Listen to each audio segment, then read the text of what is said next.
Praise the lord. Welcome to the channel. ఆయన in Jesus. దేవుని మహాకృపను బట్టి అందరూ క్షేమంగా ఉన్నారని ఆశిస్తూ ఉన్నాను. ఈ దినం దేవుని వాక్యం ఆదికాండం 41వ అధ్యాయం 14వ వచనం. ఫరో యోసేపును పిలువనంపెను, కాబట్టి చెరసాల నుండి అతన్ని త్వరగా రప్పించిరి.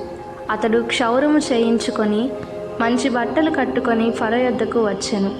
ఈ దినం మనం యోసేపు గారి జీవితం నుండి మరొక విషయాన్ని ధ్యానించబోతా ఉన్నాం. అదేమనగా, యోసేపు గారు తన మీద నింద పడినప్పుడు దేవుని యొక్క హస్తమును బట్టి తన తగ్గింపు జీవితాన్ని దేవుడు ఏ విధంగా రాజు ఎదుట నిలవబెట్టాడు అనే విషయాన్ని మనం ధ్యానించబోతా ఉన్నాం.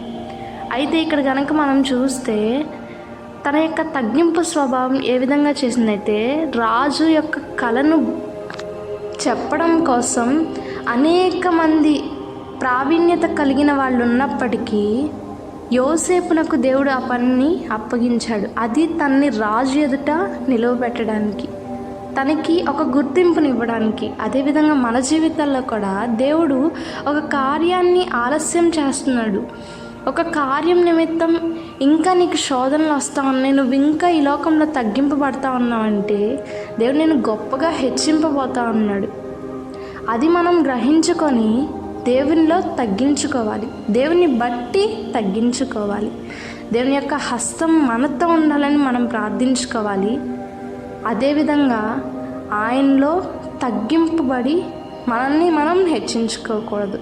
ప్రార్థించుకుందాం.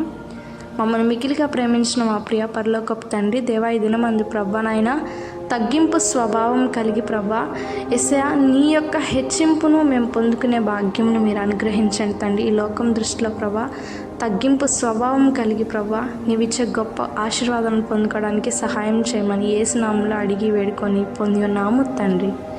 ఆమెన్. Praise the lord. దేవుడు అందరినీ దీవించి ఆశీర్వదించునుగాక. ఆమెన్.